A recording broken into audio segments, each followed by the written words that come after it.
Bismillahirrahmanirrahim. Today we are going to start the new chapter of your book, that is chapter number 18, Dawn of Modern Physics. In this lecture we discuss about the introduction to modern physics. After that we studied the different topics of this chapter, the topics which include in your illustrated course. We discussed the topics in detail, but we also discuss the other topics which are not included in your illustrated course. We just discuss the important concept related to those topics which not include in your illustrated course. In your illustrated course, just 3 topics of this chapter included. The first topic that's included in your illustrated course is special theory of relativity and the photoelectric effect, consequences of the special theory of relativity, and the last topic included in your illustrated course, that is the wave nature of the particles. These just four topics included in your course, but we also discuss the basic concepts of the other topics of this chapter. So in this lecture we just discuss about the introduction of the modern physics. We just learned that what is actually the modern physics is. As we know that physics is the branch of science that involves the study of the physical universe. Means it's involved the study of the energy and matter and the mutual relationship between energy and matter. If we look around ourselves, we just found the energy or matter. All the universe consists of energy or matter. All the natural phenomena involve energy or matter. So we can say that physics is simply a study of the nature. In nature we have macroscopic bodies like stars, planets, galaxies, as well as we have microscopic bodies like electron, protons and neutron. If we talk about the substructure of these microscopic particles like proton and neutrons, inside neutrons and protons are formed by inside protons and neutrons there are quarks. So in universe we have very large particles, we have macroscopic bodies as well as we have microscopic bodies. We can say that physics is very vast branch of the science. We observe in our daily life the different natural phenomena, that the rise of sun rises from east, set at west. We observe that earth is revolving around the sun, moon revolving around the earth. Like we throw certain object upward, then these objects fall on earth's surface. We observe different types of motion.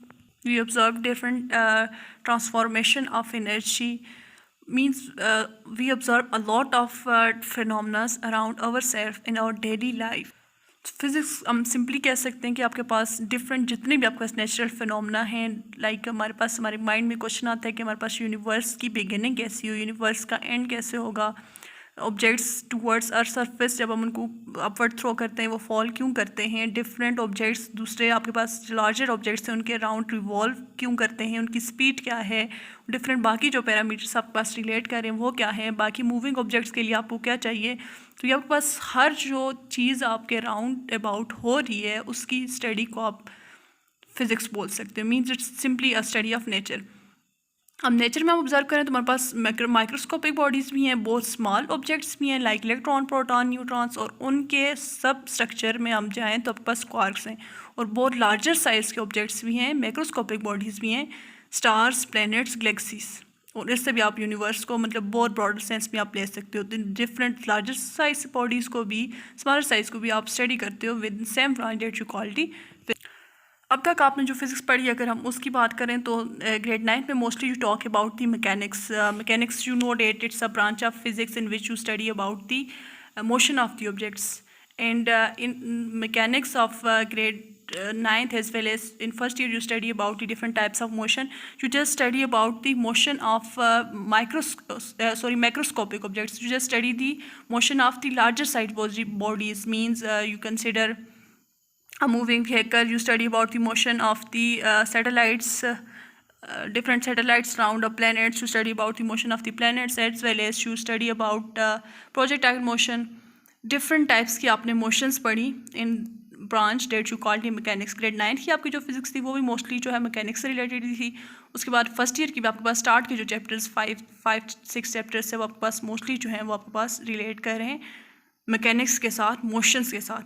After date 10 class की physics में और अभी तक जो आपने second year की physics पढ़ी, इसमें you just study about the 2 branches of physics that you called electricity and magnetism. In electricity you study about the moving charge, and you also study that magnetism is also a phenomena that relate with the moving charge. So these two branches, electricity and magnetism, you study these two branches in grade 10th, as well as you study these two branches in second year physics. These all branches of physics can successfully explained by using Newton's law and Maxwell equation. You study the different Newton's law, means you study the first Newton law, second Newton law, third Newton law. After that you study about the Newton gravitational law, and in last chapter you study about the Maxwell equations. You know that Maxwell equation just generalize the concept of electricity and magnetism. The Maxwell equations combine both the electric and magnetic field. ये जो आपके पास different जो आपने branches पढ़ी थी electricity और magnetism को, इनका जो combine effect आप by using Maxwell equations ले सकते हो.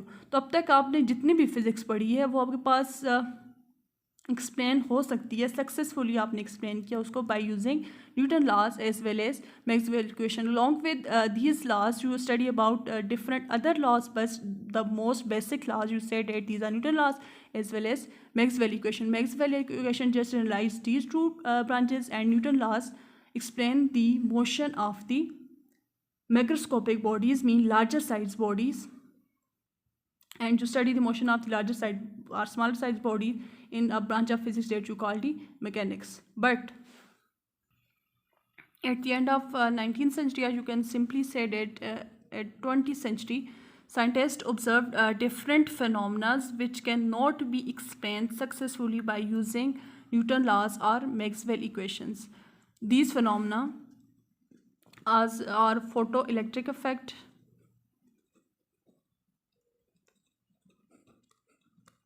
और कॉम्पटन इफेक्ट. ये आपके पास वो फिनोमेना थे. आगे आप इस फिनोमेना को स्टडी करेंगे कि आपके पास एक्चुअली ये चीज़ें हैं क्या, इन विच you cannot explain these phenomena by using the Newton laws as well as Maxwell equations. 19th century तक आपके पास न्यूटन लॉज और मैक्सवेल इक्वेशंस को यूज़ करके डिफरेंट जितना भी आपके पास काम हुआ था, तो उस पे साइंटिस्ट ये एज्यूम कर रहे थे कि आप ये फिज़िक्स का मतलब जितनी भी आपकी स्टडी है वो आपके पास एंड हो चुकी. जितने भी मॉडर्न जो एडवांसमेंट थी, डेवलपमेंट्स थी फिज़िक्स की फील्ड में, वो सारी की सारी हो चुकी. सारी जो आपके पास स्टडी है नेचर की वो सक्सेसफुली एक्सप्लेन होगी है. But in phenomena photoelectric effect आपके पास वो phenomena in which electrons emitted from a material when you fall a light on that material. अब यहाँ पे आपके पास इलेक्ट्रॉन की जो एमिशन है लाइट के फॉल करवाने की वजह से, वहाँ पे उस वो फिनोमेना का फोटोइलेक्ट्रिक इफेक्ट बोलते हैं. उसकी एक्सप्लेनेशन के लिए उसका रिलेटेड फ्रीक्वेंसी, उसकी हेड वेव्स की, जब उसके साथ इंटेंसिटी क्या है, बाकी जितने भी पैरामीटर्स हैं आप नेक्स्ट टॉपिक्स में करेंगे. तो वो अगर आप न्यूटन लॉज को या मैक्सवेल इक्वेशंस को जो आपके पास पुरानी जो स्टडी थी उनको आप यूज़ करके अगर कर रहे थे तो वो सक्सेसफुली एक्सप्लेन नहीं हो रही थी. एक्सपेरिमेंटल जो आपके पास रिजल्ट आ रहे थे वो, और जो आपके पास न्यूटन लॉज और बाकी जो आपने अभी तक इक्वेशंस पढ़ी हैं उनसे आप जो उस को की एक्सप्लेनेशन ले रहे थे एक्सपेरिमेंट की, वो आपस में उनकी कंट्राडिक्शन आ रही थी. ये वाले जो आपके पास फिनोमेना से या आपके पास न्यूटन लॉज से सक्सेसफुली एक्सप्लेन नहीं हो रहे थे. मैक्सवेल इक्वेशंस के अकॉर्डिंग आपने स्टडी किया था लास्ट चैप्टर में कि आपके पास जो लाइट वेव है it's electromagnetic wave, mean this wave not require material medium for propagation, and it's formed due to oscillation of the electric charges, mean static charges generate electric magnetic field. There is electric field as well as magnetic field, and they travel in the form of electromagnetic waves which do not require material medium. These waves you called it travel inside a vacuum. तो यहाँ आपके पास Maxwell equation के according light wave आपके पास electromagnetic waves है और जो material independent wave है, आपके पास ये जस्ट एक्सलरेटेड चार्जेस से आपके पास जनरेट होती है, इलेक्ट्रिक और मैग्नेटिक फील्ड ऑसिलेट करती हैं और इसके रिजल्ट में आपके पास इलेक्ट्रोमैग्नेटिक वेव प्रोपिगेट करती है।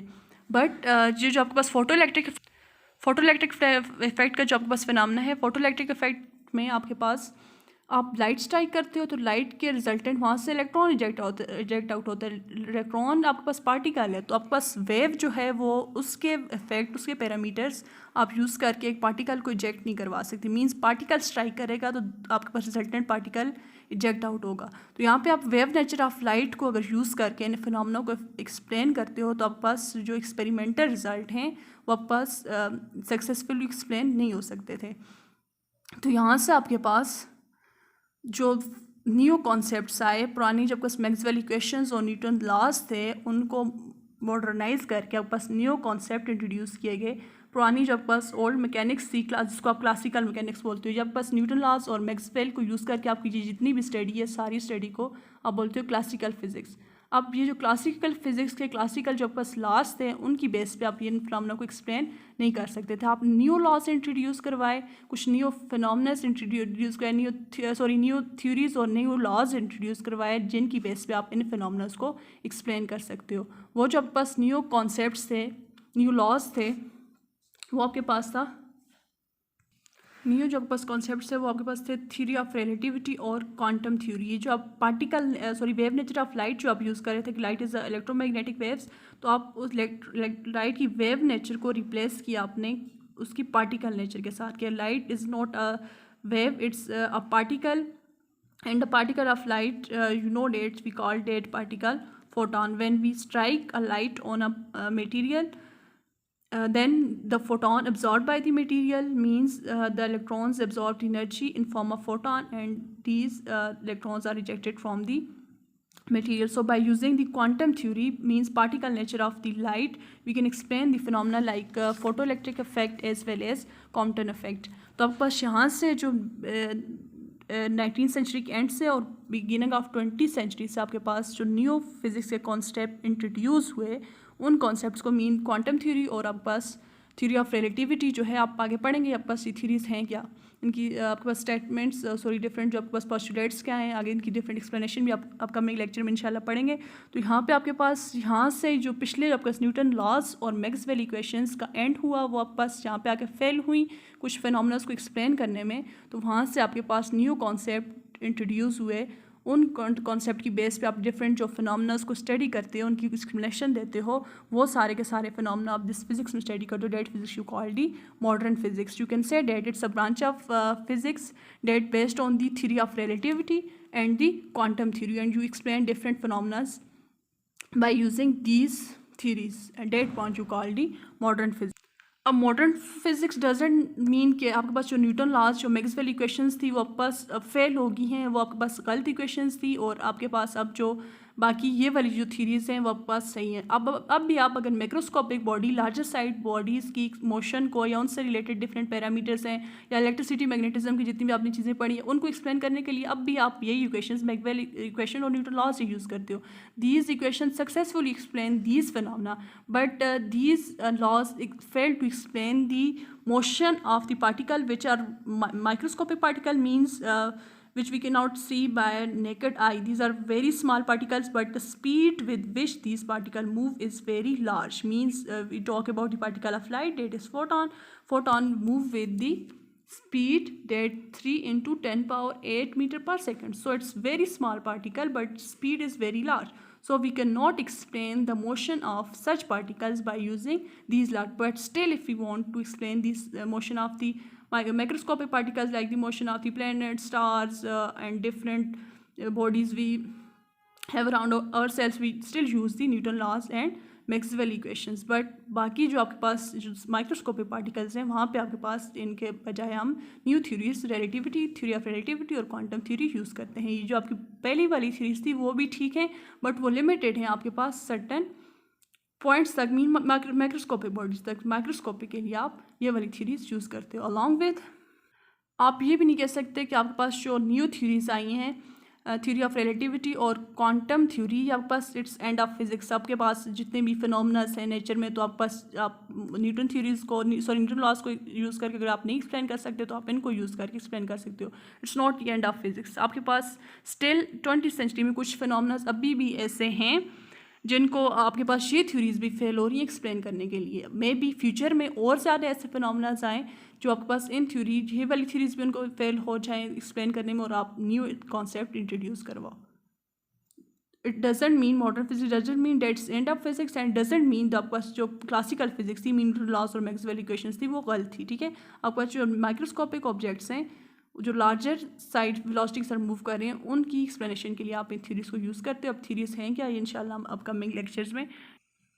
This all about the introduction of modern physics, dawn of modern physics, you mean that the start of the modern physics। ठीक है, आपके पास मॉडर्न फिजिक्स कैसे स्टार्ट हुई, क्यों स्टार्ट हुई, आपके पास इसका इंट्रोडक्शन था। This is all about today's lecture.